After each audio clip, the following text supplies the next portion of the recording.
आप इस बात से बखूबी वाकिफ हैं कि वक्त की किल्लत दामनगीर है।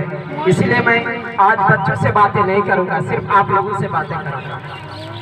और हमारी आवाज़ अगर किसी बाहर गार्जियन के कान में जा रही है तो प्लीज़ आके बैठ जाए, क्योंकि मैं आप ही से बातें करने वाला हूँ।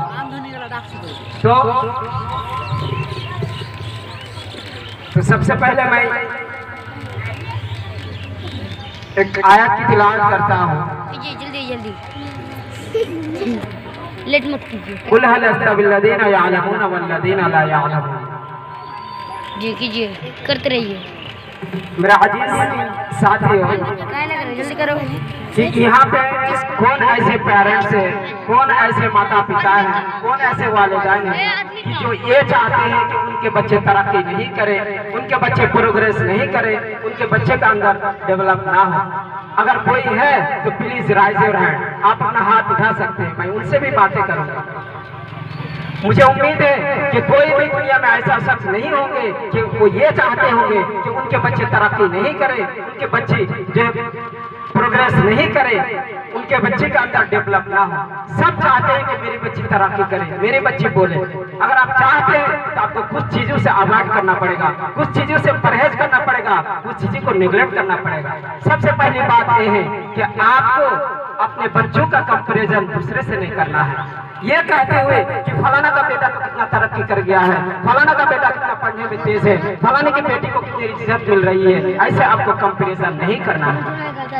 मैं बहुत सारे गार्जियन से मिला हूँ, उनसे पूछा भी हूँ कि आप अपने बच्चे को भविष्य में किस रूप में देखना चाहते हैं, उनका फ्यूचर क्या है, आने वाले मुस्तकबिल में उनको क्या बनाना चाहते हैं। तो गर्व से जवाब देते हैं, मैं अपने बेटे को, अपने बेटी को IPS, IAS, इंजीनियर, डॉक्टर, एक अच्छा आलिम, एक अच्छा आलिमा, एक अच्छा सा जॉब होल्डर बनाऊंगा। यहाँ तक कि आप एक चपरासी, एक कंडक्टर, एक ड्राइवर से भी पूछेंगे तो यही जवाब देंगे कि मैं अपने बच्चे को जो है IPS, IAS, इंजीनियर, डॉक्टर, एक अच्छा आलिम, एक अच्छा आलिमा बनाऊंगा। आप सोच रहे होंगे कि क्या मेरे पास फाइनेंशियल पावर नहीं है, मेरे पास पैसे नहीं है, तो क्या मैं अपने बच्चों को हायर एजुकेशन नहीं दिला सकता हूँ? Of course, why not? You can give your children higher education, but you will have to think about this matter. आपको ये बात सोचना पड़ेगा। फिर मैं ये जो क्वेश्चन आपके मन में आ रहा, फिर मैं अगला क्वेश्चन उनसे करता हूँ, तो आपका ये क्वेश्चन जो उठ रहा खुद ब खुद फिनिश हो जाएगा। फिर उसी शख्स से फिर सवाल करते हैं कि क्या आपके बच्चे वाकई कर जाएंगे? तो जवाब देते हैं, इच्छा तो है पर लगता नहीं है। क्या कहते हैं कि इच्छा तो है पर लगता नहीं है। यही से आपका सारा कहानी खत्म हो जाता है। मेरा मोहतरम बुजुर्गों, दोस्तों, आपको पता होना चाहिए किसी भी चीज को हासिल करने के लिए आप सबसे पहले आपके अंदर डिटरमाइन होना चाहिए, आपके अंदर जुनून होना चाहिए, तब वो चीज आप पा सकते हैं, हासिल कर सकते हैं, और वो चीज आपके दरवाजे पर आके दस्तक देंगे। आज यहाँ पे कुछ पेरेंट्स है तो मेरा कर्तव्य बनता है, मेरा ड्यूटी बनता है, मेरे पर फर्ज है कि भाई आज आपको गिनवाऊंगा कि हमारे देश में कितने तरह के पेरेंट्स पाए जाते हैं, और आप सही मायनों में अपने बच्ची के लिए सही रोल अदा कर रहे हैं कि नहीं कर रहे हैं। अगर आप कर रहे हैं तो आपके लिए मोस्ट वेलकम है, अगर आप नहीं कर रहे हैं तो आज यहाँ से आप सीख लेके जाइए। आपका टाइम में आपका वक्त रायगा होने नहीं दूंगा, बर्बाद होने नहीं दूंगा, आपको यहाँ से कुछ सिखा के भेजूंगा। पहला नंबर का पेरेंट्स वो होते हैं जो अपने बच्चे पर दबाव डालते हैं, उन पर प्रेशर डालते हैं। बच्चे अगर घर में पढ़ने बैठते हैं, पढ़ते पढ़ते बच्चे अगर खेलने लगे, पिछला सबक भूल गए, पिता शुरू हो जाते हैं, तुम तो बुद्धू हो, तुम कुछ कर नहीं सकते हो, तुम आगे चल के कुछ कर नहीं पाओगे। उधर किचन से माँ चिल्लाती है कि आज तुम्हें कौन खाने दूंगा, मैं देखूंगी। मेरा अजीज साथियों, एक बच्चा a child is just like a plant। एक बच्चा एक छोटा पौधे की तरह होता है। आप उसको जिस शेप में, जिस आकृति में, जिस ढांचे में, जिस इन्वायरमेंट में, जिस माहौल में, जिस वातावरण में उसको बड़े करेंगे वैसा ही होगा। जिस तरह पौधा अगर पेड़ बन जाता है, उसका एक बाल भी आप पका नहीं कर सकते हैं, उसी तरह आपके बच्चे को अगर बचपन में अगर सही तरबियत, तालीम, तहजीब, तमद्दुन, गुड मैनर्स अगर नहीं मिली तो आपके बच्चे कामयाब नहीं होंगे। इस तरह के वालिदैन के बच्चे सक्सेसफुल नहीं होते। टाइम नहीं है इसलिए मैं जल्दीबाजी में बोल रहा हूँ। और दूसरे नंबर के पेरेंट्स वो होते हैं जो अपने बच्चे को हद से ज्यादा प्यार करते हैं। बच्चे अगर 100 रुपए का डिमांड करते हैं उसको 200 रुपए ला के देते हैं। बच्चा अगर किसी चीज का डिमांड किया उसको फौरन ला के हाजिर कर देते हैं और गर्व से कहते हैं आखिर कमाते किस लिए हैं? बच्चे के लिए तो कमाते हैं। एक बंगला में कहावत है, हम लोग सब कोई बंगला जाते हैं, सुहागन मुर्गी ढाकने टीम। एक बंगला में कहावत है, आपके बच्चे वैसे ही होंगे। समाज में इस तरह के वालिदैन के बच्चे सबसे बिगड़ा हुआ, सबसे निचले तबके का होते हैं। वो खुद की भी नहीं सुनते तो अपने पेरेंट्स, अपने अड़ोस पड़ोस, अपने साथी, अपने समाज, सोसाइटी, किसी का भी नहीं सुनेंगे। वो किसी का भी नहीं सुनेंगे। तीसरे नंबर के पेरेंट्स जो आप लोगों को बनना इसमें लाजमी है।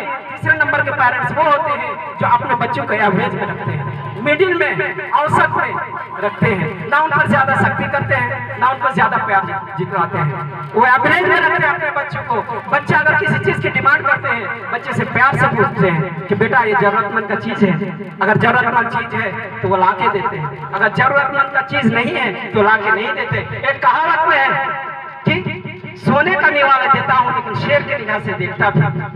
वो पेरेंट्स जो सामान ला के देते हैं उनसे जो है फिर बाद में उस चीज का तलब करते हैं कि हम जो वो सामान जो ला के दिए सही मायने में यूज किया कि नहीं किया या मिस यूज किया। तो इस तरह के पेरेंट्स आपको बनना जरूरी है। सबसे पहली बात यह है कि हर बच्चा अपने आप में खास होता है, हर बच्ची अपने आप में खास होता है। हमारी और आपकी तरह उनमें भी कुछ काबिलियत होती है, उनमें भी कुछ कमजोरी होती है। जिस तरह हम में कुछ काबिलियत है तो कुछ कमजोरी है, आप में कुछ काबिलियत है तो आप में कुछ कमजोरी है। ठीक जस्ट लाइक उसी तरह आपके बच्चे हैं तो हमें as a parents, as a teachers, as a elders की खासियत को पहचाननी है, उनकी खासियत को पहचाननी है, उसकी मदद करनी है, उनको क्या चीज से खुशी मिलती है।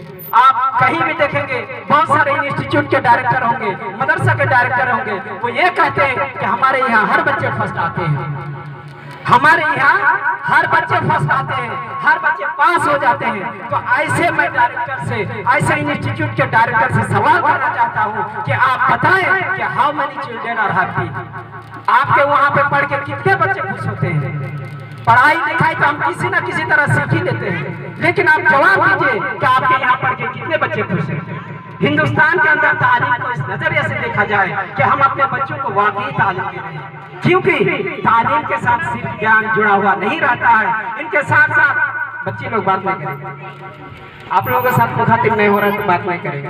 हेलो, क्योंकि तालीम के साथ साथ हम उनके ह्यूमन बींग्स का भी डेवलप करते हैं। ह्यूमन बींग्स क्या होता है? ताकि बच्चे आगे चलकर दूसरे के मोहताज ना हो, आगे चल के दूसरे के हेल्प कर सके, आगे चल के दूसरे के चेहरे पे मुस्कुराहट ला सके, आगे चल के वो दूसरे का मोहताज ना हो, अपने पैर पे खड़े रहे। तालीम के साथ ये भी जुड़ा हुआ होता है। बचपन में हम लोग स्कूल जाते थे, एक रेस होता था।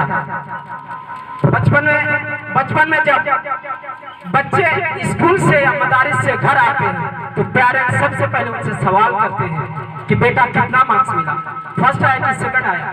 आज मैं कीमती बातें बता रहा हूँ, आप लोग सुन के जाएंगे। शायद इस तरह की लेक्चर मैं अपने आप पे तकब्बुर नहीं कर रहा, हमको भी इस तरह की लेक्चर सुनने नहीं मिला है, लेकिन मैं बोल रहा हूँ आज। वो जब स्कूल या मदारिस से घर आते हैं तो पेरेंट्स जो है उनको पूछते हैं कि कितना मार्क्स मिला, फर्स्ट आया कि सेकंड आया। अगर सेकंड आ गया तो डांट मारना शुरू हो जाता, सेकंड आ गया। जो बच्चे 10th आ गया उनका तो हालत बहुत बुरी हो जाती है। वो अपने घर में घुसते हैं लेकिन उनके बॉडी लैंग्वेज से समझ में आता है कि वो अपने घर में नहीं घुस रहे, बल्कि वो चोरी करके घर घुस रहे हैं, ऐसा महसूस होता है। तब आप जब डेली ये क्वेश्चन करते हैं कि फर्स्ट आया कि सेकंड आया तो बच्चे के दिमाग में चलना स्टार्ट हो जाता है कि यार मेरे माँ बाप के अनुसार फर्स्ट आना बहुत जरूरी है, मेरे माँ बाप के अनुसार फर्स्ट आना बहुत जरूरी है, हमको फर्स्ट आना है। ठीक इसी तरह जब बचपन में स्कूल जाते थे, गेम होता था, रेस का गेम होता था, पीछे से यानी इसका मतलब यही है तुम वॉलीबॉल हो जाओ, चेकअप वर्ल्ड परेड हो जाओ, सर्वेसर्वा हो जाओ, तुम आजू बाजू को मत देखो कौन क्या कर रहा है, इससे कोई मतलब न रखो, खुद फर्स्ट आओ, दूसरे को मत देखो। मेरे अजीज साथियों, यही बच्चा जब 18 साल का होता है, 21 साल का होता है, तब ये बच्चा सोचने लगता है कि I am a succeed, I don't care about anybody. मैं सर्वेसर्वा हूँ, मैं सब कुछ हूँ, मैं जानता हूँ। उस समाज में किसी भी शख्स की वैल्यू नहीं देंगे, ना पेरेंट्स को देंगे, ना गार्जियन को देंगे। वो सेल्फिश बन जाएंगे, खुदगर्ज बन जाएंगे। इसको खुदगर्ज किसने बनाया? हमने बनाया। इसको सेल्फिश किसने बनाया? हमारे सिस्टम ने बनाया।